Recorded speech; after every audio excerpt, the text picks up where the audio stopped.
रण तैयार है, सभी राजनीतिक दल भी तैयार हैं और नेता भी। आगामी चुनाव की सियासत लगातार तेज होती जा रही है। यूपी से लेकर पंजाब तक चुनावी बिगुल बज चुका है। चुनावी रण के फतेह करने के लिए विपक्ष अलग अलग हथकंडे अपना रहा है, क्योंकि सभी राजनीतिक दल भली भांति जानते हैं कि सत्ता पर काबिज होना इतना आसान नहीं है।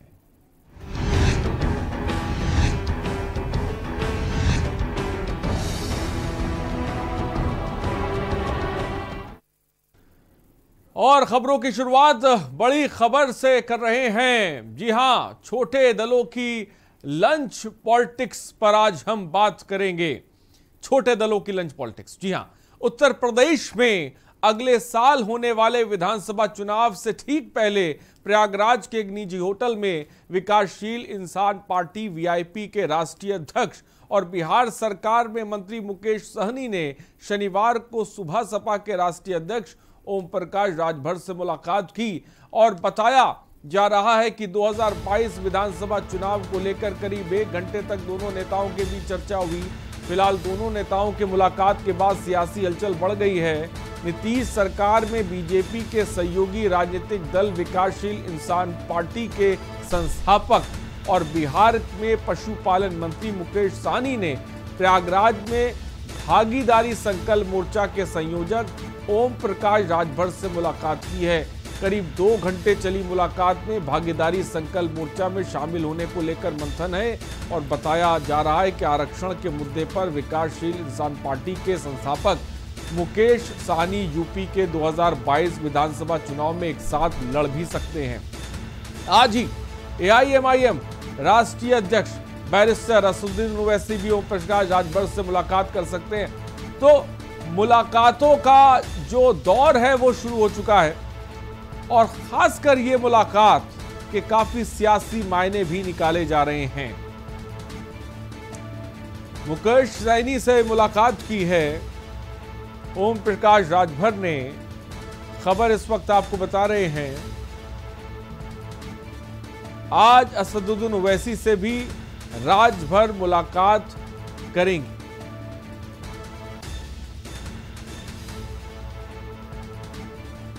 विनय मिश्रा हमारे संवाददाता इस खबर पे अधिक जानकारी के साथ जुड़ गए। विनय, आज खास मुलाकात हुई जिसके बारे में आज हम बात कर रहे हैं।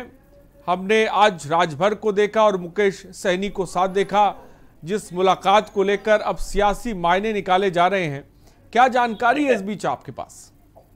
जी, बिहार के नेता जो है मुकेश सहनी से आज ओम प्रकाश राजभर की मुलाकात हुई है। 2022 के विधानसभा चुनाव को लेकर जो है दोनों नेताओं के बीच में चर्चा हुई है।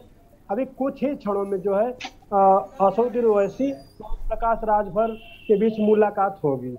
जी विनय, जैसा कि आपने जानकारी दी, अब ये भी खबर है कि आज ओम प्रकाश राजभर ओवैसी से भी मुलाकात कर सकते हैं। ये मुलाकात कब होगी, कहां पर होगी, इसके बारे में कोई जानकारी? जी, अभी कुछ ही क्षणों में एक होटल में जो है इनका जो है असदुद्दीन ओवैसी और ओम प्रकाश राजभर की मुलाकात होगी। जी विनय, इस मुलाकात को लेकर क्या आपकी राजभर से बात हुई? क्या कुछ कहना था उनका? जी, वो छोटी पार्टियां हैं उनसे जो है मुलाकात करके जो है आने वाले जो है 2022 विधानसभा चुनाव में जो है ये जो है एक चुनाव में एक उभर के सामने आएंगे। और शिव प्रताप इस वक्त हमारे साथ जुड़े। शिव प्रताप, आपके पास क्या जानकारी है? भाई, चुनाव जैसे जैसे नजदीक आ रहा है वैसे वैसे मुलाकातों का दौर जो है वो शुरू हो गया है। आज एक खास मुलाकात, एक अहम मुलाकात जिसके कई सारे सियासी मायने भी निकाले जा रहे हैं। शिव प्रताप, किस तरह से देखा जाए?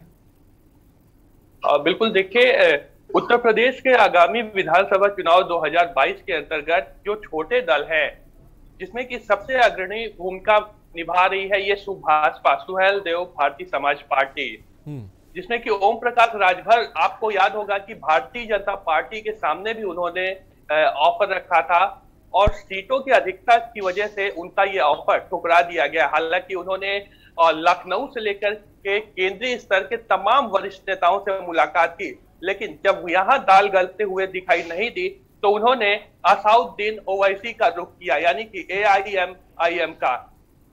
हालांकि अभी ओम प्रकाश राजभर की ये मुलाकात का जो दौरा है, जो मुलाकात की यात्रा है, अभी तक रुकी नहीं है। वो लगातार अन्य छोटी पार्टियों से मुलाकात करके एक अलग ही गठबंधन बनाने की तैयारी में लगे हुए हैं, लेकिन अभी ये कहीं सफल होते हुए दिखाई नहीं दे रहे हैं, क्योंकि जितने भी दलों से इन्होंने मुलाकात की है उनका कोई खास प्रभुत्व, कोई खास क्षेत्र विशेष पर ज्यादा बहुत बड़ा इम्पैक्ट नहीं दिखाई दे रहा है। वहीं भारतीय जनता पार्टी की अगर बात करें तो भारतीय जनता पार्टी ने पिछड़ी जातियों पर अपना शिकंजा कसना, या कहा जाए तो पिछड़ी जातियों के लिए अपने तमाम कार्यक्रमों की रणनीति तैयार कर ली है, ये विधानसभा चुनाव 2022 में कारगर बनाने के लिए। क्योंकि 2014 के चुनाव की अगर बात करें, लोकसभा चुनाव की, तो उस दौरान पिछड़ी जातियों का काफी अच्छा खासा समर्थन भारतीय जनता पार्टी को विशेष रूप से उत्तर प्रदेश में मिल रहा था, और यही वजह है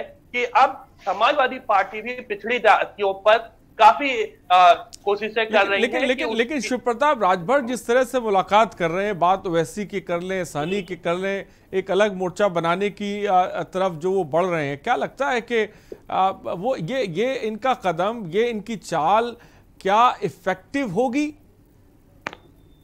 देखिए, ओम प्रकाश राजभर को 8 सीटें मिली थी पिछले विधानसभा चुनाव में, उसमें से वो 4 सीटें जीते थे, यानी कि जो उनका जीत का आंकड़ा है वो 50% का है, वो भी भाजपा के समर्थन से।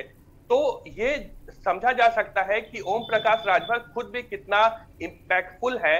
हालांकि ओम प्रकाश राजभर की तरफ से काफी कोशिशें की जा रही हैं कि उत्तर प्रदेश के जो तमाम छोटे दल हैं, चाहे वो AIM की बात करें या शाहनी की बात करें, VIP पार्टी की बात करें, वो सभी से बातचीत करके अपना एक अलग प्रभुत्व वाली पार्टी, जो कि अलग अलग क्षेत्रों में अपना प्रभुत्व रखती हैं, कोशिश कर रही हैं विधानसभा में आने की, वो उनसे लगातार बात कर रहे हैं। लेकिन कहीं कोई ये सफल होते हुए दिखाई, ऐसी चीजें नहीं दिखाई दे रही हैं, क्योंकि निषाद की अगर बात करें, निषाद परसेंटेज की बात करें, तो उस हिसाब से निषादों का एक बहुत बड़ा प्रभुत्व माना जाता है। यूपी के अलग अलग क्षेत्रों में कहें या पूर्वी यूपी में बात करें, वहां पर इन्होंने अभी तक बहुत इम्पैक्टफुल बात नहीं की, संजय निषाद से बातचीत नहीं की। अभी तक निषाद जाति के जो अलग अलग और प्रतिनिधित्व करने वाले तमाम अन्य जो नेता है, छोटे नेता, उनसे उनकी अभी तक कोई विशेष बात नहीं हुई। हालांकि अंदर खाने की खबर यह है, बातचीत तो बहुत हुई, लेकिन कहीं रिजल्ट आता हुआ दिखाई नहीं दे रहा है। इसीलिए अगर हम VIP पार्टी के साथ की गई इनकी 1 घंटे की मुलाकात की बात करते हैं, तो वो कहीं कोई किसी नतीजे पे आते हुए दिखाई नहीं दे रही है, क्योंकि अभी तक ओम प्रकाश राजभर या उनकी पार्टी की तरफ से कोई एक तो आधिकारिक बयान नहीं आया। ऊपर से दूसरी चीज कहा जाए तो इनकी इतनी मुलाकातें तमाम अलग अलग नेताओं से हो चुकी है, और असदुद्दीन ओवैसी से जब मुलाकात हुई थी तो इन्होंने दावा किया था कि आज शिव प्रताप ये भी खबर है कि असदुद्दीन ओवैसी से राजभर मुलाकात कर सकते हैं। एक लंच हम देख रहे हैं, लंच पॉलिटिक्स देख रहे हैं, जहां पर वो जो है जिसे मुकेश सैनी से मुलाकात कर रहे हैं, एक मुलाकात और होने वाली है। इस मुलाकात को लेकर क्या जानकारी है शिव प्रताप? ये कहां पे मुलाकात होगी, इसके बारे में कोई अपडेट? देखिए, अभी तक आधिकारिक रूप से कोई घोषणा नहीं की गई है कि किस जगह मुलाकात होनी है, क्या होनी। लेकिन आपको बता दें, इससे पहले भी जो बातचीत हुई थी असदुद्दीन ओवैसी से, वो कई बिंदुओं पर बात हुई थी, सीटों के बंटवारे को लेकर के, जाति समीकरण पे बात हुई थी, लेकिन बात कहीं बनती हुई दिखाई नहीं दे रही है। अभी भी कोई नतीजे पे बात नहीं पहुंची है। तो अभी ये कह पाना बहुत मुश्किल होगा कि ओम प्रकाश राजभर क्या वाकई एक अलग गठबंधन की राजनीति उत्तर प्रदेश में लाकर देखा जा रहा है उनको, या फिर ओम प्रकाश राजभर की जो कवायद है अन्य छोटे दलों की, क्या वो सफल हो पाएगी? एक बड़ा सवाल है अभी, क्योंकि जो समाजवादी पार्टी है, जो भारतीय जनता पार्टी है, जो कांग्रेस है और बहुजन समाज पार्टी, ये तमाम अन्य पार्टियां जो बड़ी पार्टियां कही जाती हैं उत्तर प्रदेश के परिप्रेक्ष्य में और देश में, उन लोगों ने भी लगातार कोशिशें जारी रखी हुई हैं। समाजवादी पार्टी की बात करें तो वो भी अन्य छोटे दलों को अपनी तरफ आकर्षित करने के लिए तमाम बातें, मुलाकातें, तमाम हथकंडे जिसे कह सकते हैं वो अपनाए जा रहे हैं। छोटे दल मिलकर एक अलग मोर्चा बनाने की कवायद में लगे हैं। लंच पॉलिटिक्स की एक तस्वीर आपके सामने है। फिलहाल बहुत बहुत शुक्रिया शिव प्रताप हमसे जुड़ने के लिए। विनय, आपका बहुत बहुत शुक्रिया। आज एक अहम मुलाकात, छोटे दलों की ये लंच पॉलिटिक्स है, लेकिन ये लंच पॉलिटिक्स कितनी असरदार साबित होगी ये तो फिलहाल वक्त ही बताएगा। लेकिन ज़बरदस्त तरीके से मुलाकातों का दौर चल रहा है और उन मुलाकातों के मायने भी निकाले जा रहे हैं। लेकिन इस वक्त एक और खबर हम आपको बताने जा रहे हैं। खबर है, क्या यूपी में चलेगा दांव? खबर भोपाल से है, जहां शराब से लगातार होती मौतों पर पूर्व मुख्यमंत्री उमा भारती ने शराबबंदी की मांग कर दी है, जिसके लिए 15 जनवरी तक के लिए बीडी शर्मा और शिवराज सिंह चौहान को समय दिया है कि अगर 15 जनवरी तक शराबबंदी पर कोई फैसला नहीं लिया गया तो उमा भारती सड़कों पर उतर आएंगी और शराबबंदी को लेकर एक आंदोलन करेंगी। अब सवाल ये उठता है कि एमपी में भी शराबबंदी का दबाव बनाना शुरू हो गया है। क्या यूपी में सरकार भी शराबबंदी का दांव चलेगी? क्या यूपी में भी इस तर्ज पर शराबबंदी की जाएगी? ये बड़ा सवाल है। लेकिन इन सब के बीच उमा भारती ने एक बड़ा ऐलान कर दिया है कि अगर शराबबंदी नहीं होती है तो मैं आंदोलन करूंगी, सड़कों पर उतर आऊंगी।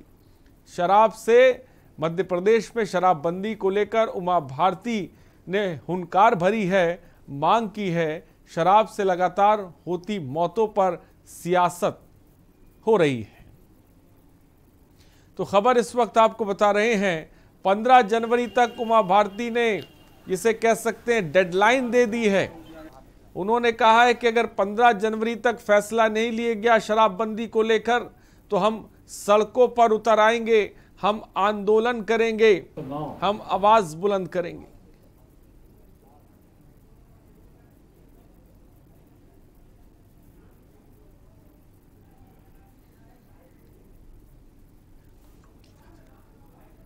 तो खबर इस वक्त आपको बता रहे हैं, मध्य प्रदेश में शराबबंदी को लेकर उमा भारती की मांग। ये मैं कह रही हूँ तो मुझे गंगा सागर पहुंचना, अभी देखो हम पूरा बोले हैं, हम पूरा बोले कि हमको 15 जनवरी को मतलब 14 को, तो 14 को तो बंदा लौटेगा नहीं ना यहाँ तक, उसको आने में 1-2 दिन लगेंगे ना व्यक्ति को, शराब बंद करने के अभियान में और नशा बंद कर देने के अभियान में।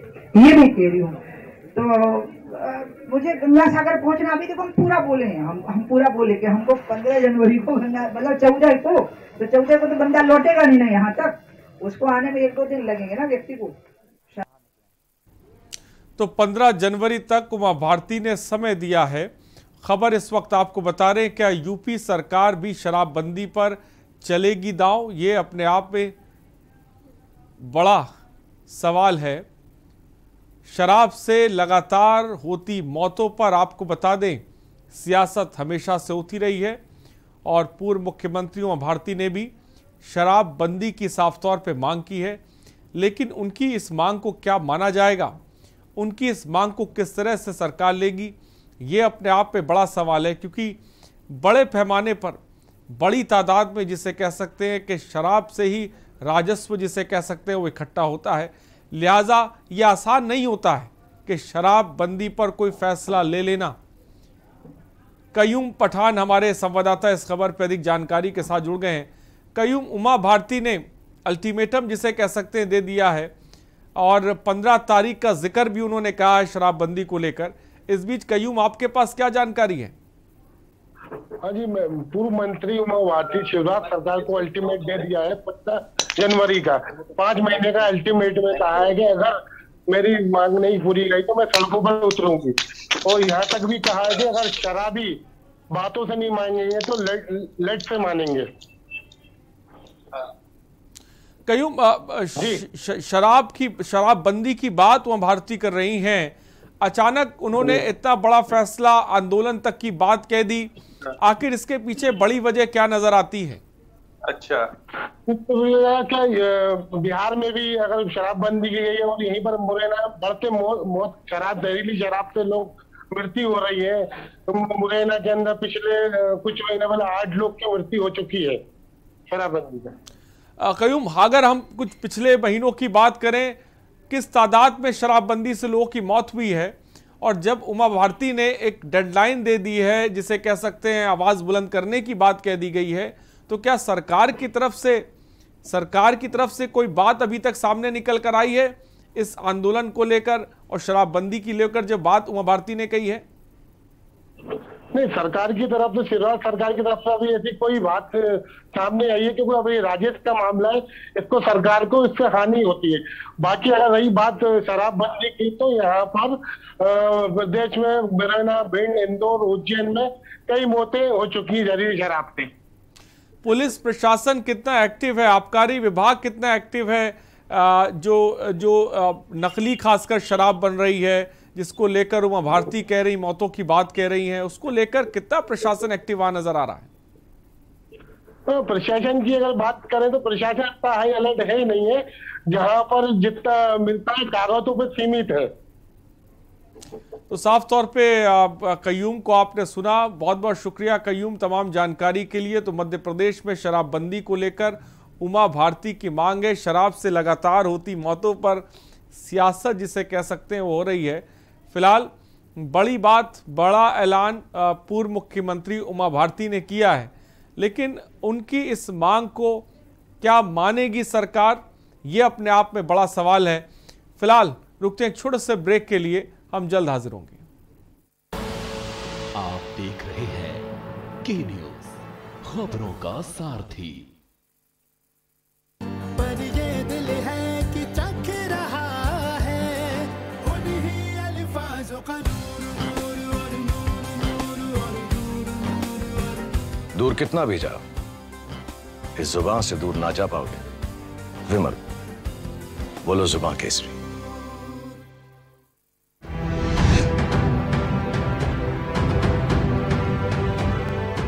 करें अपने जीवन को कृतार्थ, सुने श्रीमद् भागवत कथा रोज प्रातः 6 बजे मेरे साथ सिर्फ के न्यूज इंडिया।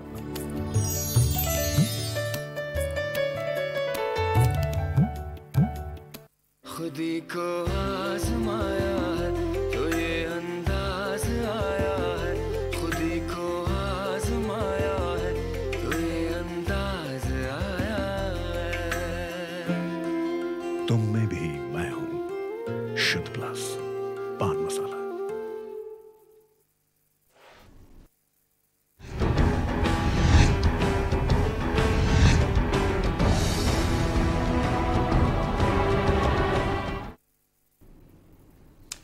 और ब्रेक के बाद आपका स्वागत है। और खबर है, जी हां, यूपी सरकार के 4.5 साल। कल आपको बता दें, मुख्यमंत्री योगी आदित्यनाथ 4.5 साल पूरा होने पर सीएम कल प्रेस कॉन्फ्रेंस करेंगे। बड़ी खबर आपको बता रहे हैं, 4.5 साल की उपलब्धियों को मुख्यमंत्री बताएंगे। कल इसको लेकर एक अहम प्रेस कॉन्फ्रेंस मुख्यमंत्री योगी आदित्यनाथ करेंगे। 4.5 साल पूरा होने पर सीएम की प्रेस कॉन्फ्रेंस होगी, जिसमें सरकार घर घर कार्यकर्ताओं को पहुंचाएगी। 4 साल पर नहीं, लेकिन खबर इस वक्त आपको बता रहे हैं, 19 सितंबर को 4.5 साल पूरा होने पर सीएम की प्रेस कॉन्फ्रेंस। कल सुबह 10:30 बजे सीएम योगी करेंगे प्रेस कॉन्फ्रेंस। लोक भवन सभागार में सीएम की प्रेस कॉन्फ्रेंस होगी, जिसमें तमाम योजनाओं, तमाम परियोजनाओं का वो जिक्र करेंगे। इन 4 सालों में सरकार ने क्या किया, इसके बारे में वो बताएंगे।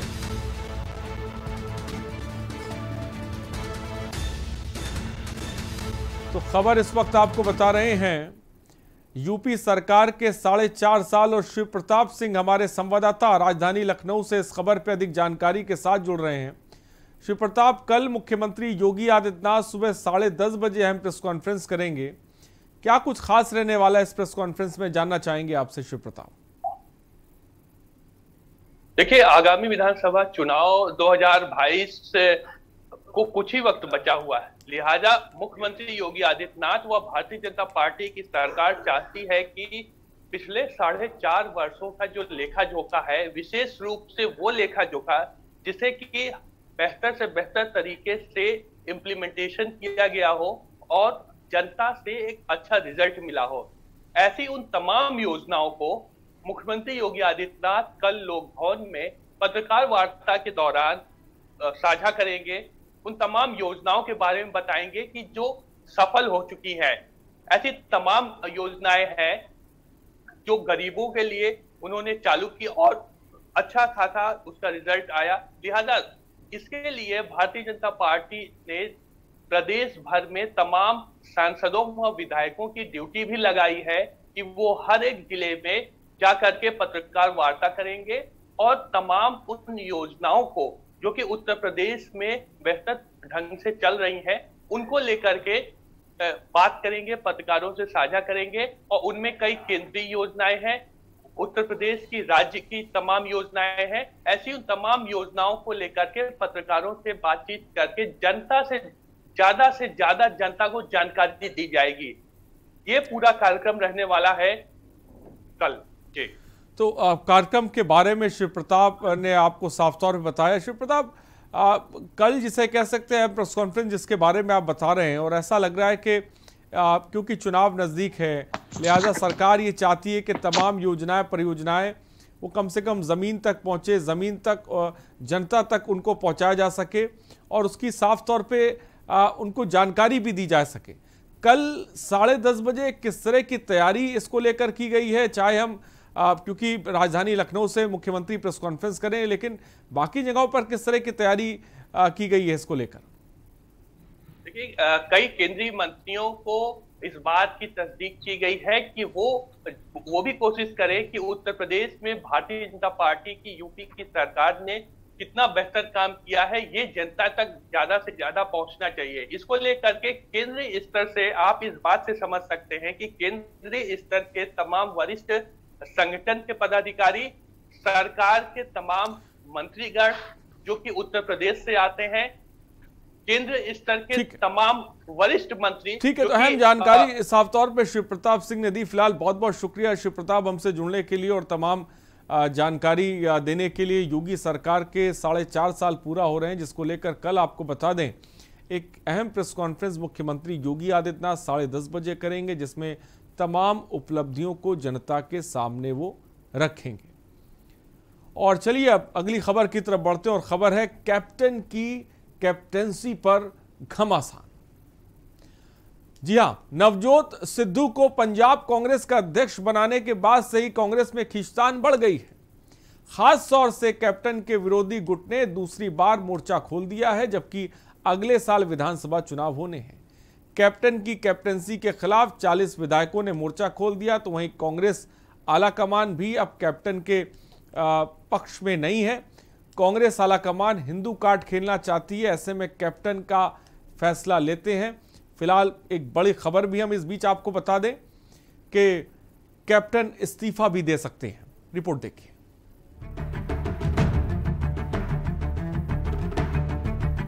पंजाब कांग्रेस में फिर घमासान शुरू हो गया है।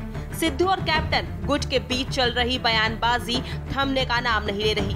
पंजाब कांग्रेस के अध्यक्ष बनने के बाद भी सिद्धू का शक्ति प्रदर्शन लगातार जारी है। वहीं कैप्टन गुट के विधायक भी एक्टिव हो गए हैं। तो मुख्यमंत्री अमरिंदर सिंह के खिलाफ 40 विधायकों के मोर्चा खोलने के बाद पार्टी ने आज विधायक दल की बैठक बुलाई।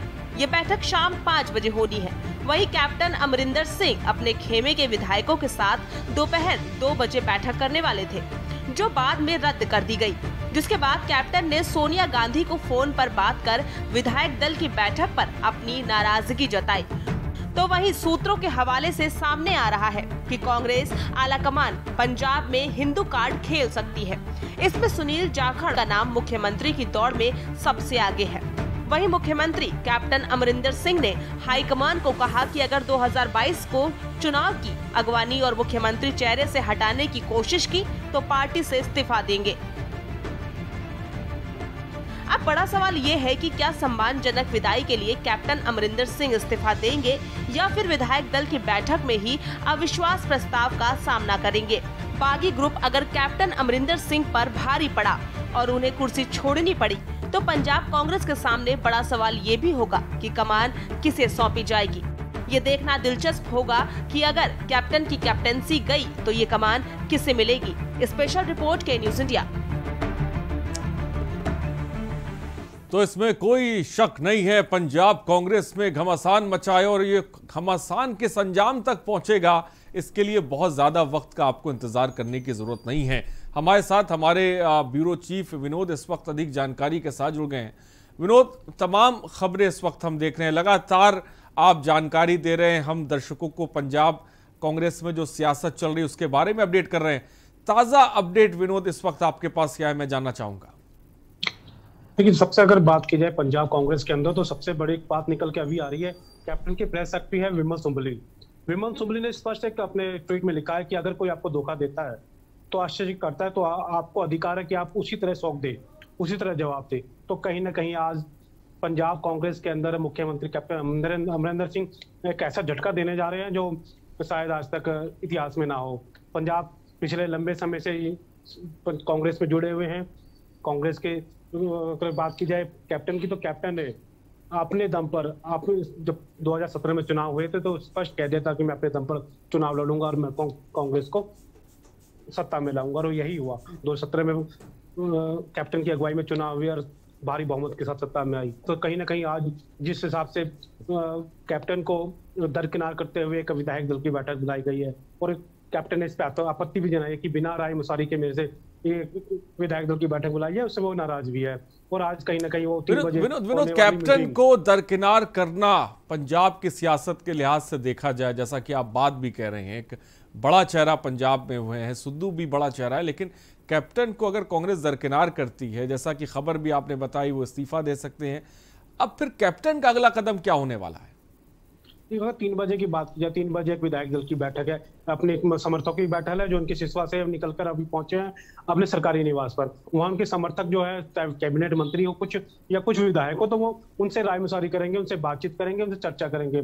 उसके बाद वो फैसला लेंगे कि वो इस्तीफा देते हैं या पार्टी भी छोड़ते हैं। क्योंकि इस समय मैं मौजूद हूँ ठीक राज्यपाल के भवन के बाहर। यहाँ पर भारी मात्रा में मीडिया की बात की जाए या और लोग भी आए, यहाँ इकट्ठे होने मौजूद हुए। कहीं ना कहीं चर्चा है कि 3 बजे या 3-3:30 बजे मुख्यमंत्री आते हैं और अपना इस्तीफा देते हैं, चाहे वो राष्ट्रपति शासन की बात करें या कोई और बातें करें। तो आज 3 बजे आना तय है। और कहीं ना कहीं सत्ता बदलने की बात की जाए, कैप्टन को बदलने की बात की जाए, तो 5 बजे तक फाइनल हो ही जाएगा। बड़ी बात विनोद ने साफ तौर पे कही। अब से कुछ ही वक्त का इंतजार बाकी है। वो राज्यपाल से मिलने पहुंचेंगे और इस्तीफा सौंपेंगे। फिलहाल बहुत बहुत शुक्रिया विनोद हमसे जुड़ने के लिए और तमाम जानकारी देने के लिए। तो जो सियासत इस वक्त पंजाब कांग्रेस में चल रही है उसका अंत जिसे कैसे कुछ ही देर में हो जाएगा, लेकिन इस्तीफा देने के बाद कैप्टन अमरिंदर का क्या कदम होगा ये भी फिलहाल देखने वाली बात होगी। तो फिलहाल रणभेरी में इतना ही, बने रहिए हमारे साथ। नमस्कार।